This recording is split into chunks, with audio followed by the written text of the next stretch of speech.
একজন 1 বলে শূন্য করেন মুশফিকুর রহিম, অধিনায়ক 2 বলে শূন্য করেন, সৌম্য সরকার 4 বলে শূন্য করেন, 10 ওভার 39 রান 5 উইকেট নাই। ওই ম্যাচে আপনি কি এক্সপেক্ট করেন ভারতের মতো দলের বিপক্ষে?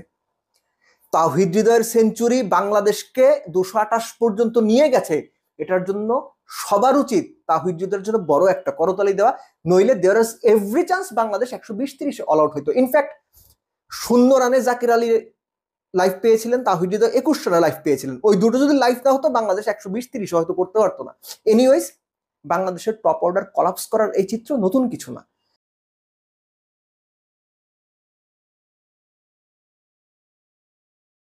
বাংলাদেশ সবশেষ 3 বছরে যে ওয়ানডে ম্যাচগুলো খেলেছে, গড়ে 65% ম্যাচে 120 রানের মধ্যে বাংলাদেশ 4 থেকে 5 উইকেট হারিয়েছে। টপ অর্ডার নাই। তো বাংলাদেশ কিভাবে ভালো করবে?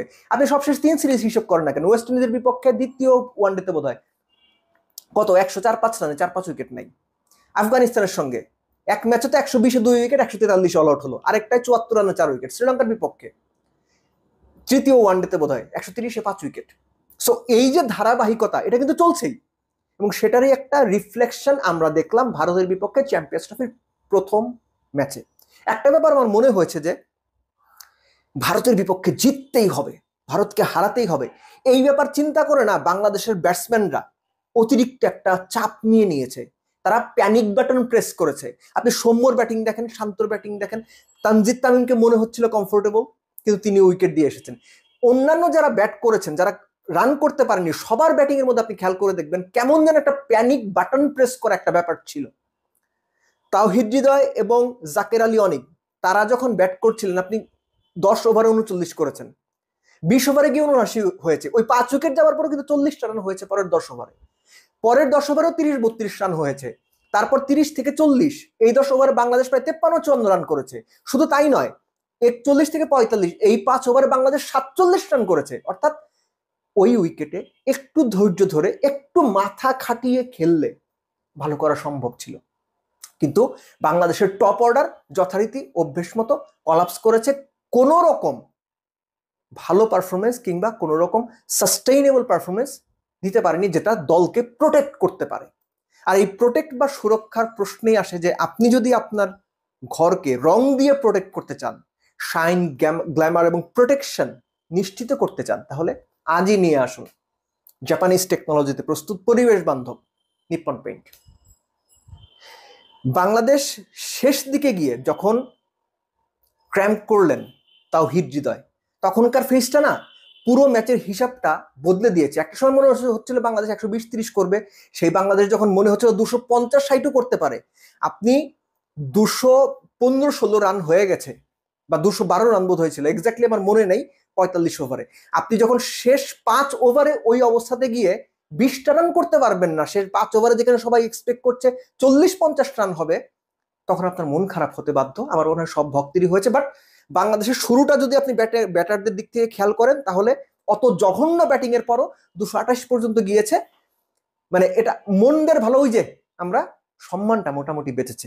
এর আগে একটা ভিডিওতে আমি বলেছিলাম যে বাংলাদেশের বোলারদের মধ্যে তাসকিন বাদ দিলে অ্যাকচুয়ালি স্ট্রাইক বোলার খুঁজে পাওয়া মুশকিল। ভারতের সঙ্গে ম্যাচে কিন্তু সেটা প্রমাণ হয়ে গেছে আবারও। মুস্তাফিজ শুরুতে রোহিত শর্মাকে প্রচন্ড রকম ভুগিয়েছেন, ট্রাবল দিয়েছেন, কিন্তু রোহিত শর্মা যখন ফিট ইন হয়ে গেছেন, তখন আর আসলে কোনো কিছুই তাকে দমাতে পারেনি। আর ভারতের যে ব্যাটিং লাইন আপ, আপনি তাদেরকে যদি একটু সুযোগ দেন, তারা যদি 10-15টা বল মোটামুটি খেলে ফেলতে পারেন বা 20টা রান করে ফেলতে পারেন, আপনার আসলে তাদেরকে পেয়ে বসা বা তাদের উপর চেপে বসার সুযোগটা না সবসময় কমতে থাকবে, এবং বাংলাদেশ এই ক্ষেত্রেও সেটাই হচ্ছে। বাট আবার আমি বলবো, নতুন বলে স্ট্রাইক বোলারের যে বা উইকেট তোলা বোলারের যে অভাব, সেটা এই ম্যাচেও বাংলাদেশ ভুগেছে, খুব ভালোভাবে ভুগেছে। এবং আরেকটা ব্যাপার আমাকে সারপ্রাইজিং মনে হয়েছে আমার কাছে, যে মুস্তাফিজকে আমরা বিগত সময় দেখেছি যে নতুন বলে তিনি কিন্তু শুরুতেই বল করেন না, বলটা একটু পুরনো হওয়ার পর থার্ড বোলার হিসেবে বেশিরভাগ ম্যাচেই তিনি বল করেন। এই ম্যাচে কি স্ট্র্যাটেজিতে কোন কারণে মুস্তাফিজের হাতে নতুন বল তুলে দেওয়া হলো আমি জানি না। মুস্তাফিজ নতুন বলে খারাপ করেননি, হ্যাঁ প্রথম 4 ওভারে 34 দিয়েছেন, 1 ওভারে রোহিত শর্মা 12 নিয়েছেন, দেখতে ফিগার দেখে আপনার মনে হয় না তিনি ভালো বল করেননি, কিন্তু শুরুর দিকে তিনি একটা ওভার খুব ভালো বল করেছেন। কিন্তু হয় কি, একটা বোলার যখন পার্টিকুলার কোনো রোলে অভ্যস্ত হয়ে যায়, হুট করে একটা নতুন ম্যাচে, বিগ ম্যাচে এসে যত এক্সপিরিয়েন্স বোলারই হোক, তাকে যখন নতুন রোল আপনি দেবেন, তার জন্য অ্যাডপ্ট করতে সমস্যা হতে পারে, সেটা মুস্তাফিজ হোক, মিচেল স্টার্ক হোক, কিংবা অন্য যে কোনো বড় বোলার হোক।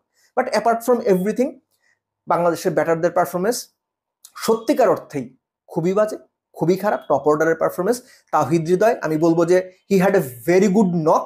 ক্যাম্পটা না হলে হয়তো ডিফারেন্ট সিনারিও হতে পারতো, অন্যরকম কিছু আমরা এক্সপেক্ট করতে পারতাম। জাকের আলী অনেক, তিনি চমৎকার একটা সাপোর্টিং রোল প্লে করেছেন, কিন্তু এই ব্যাটিংটা আমরা আসলে দেখতে চাইনি। আমরা বাংলাদেশকে টপ অর্ডারে 39 রানে 5 উইকেট হারানো দেখতে চাইনি। ম্যাচ হারা যেটা দ্যাটস এ ডিফারেন্ট কেস, কিন্তু যেভাবে বাংলাদেশের টপ অর্ডার ভেঙে পড়েছে, দিনের পর দিন ভেঙে পড়ছে হোয়াইট বল ক্রিকেটে, এটা দেখতে খারাপ লাগে। এবং এর চিকিৎসা কি সেটা আমরা কেউ জানি না।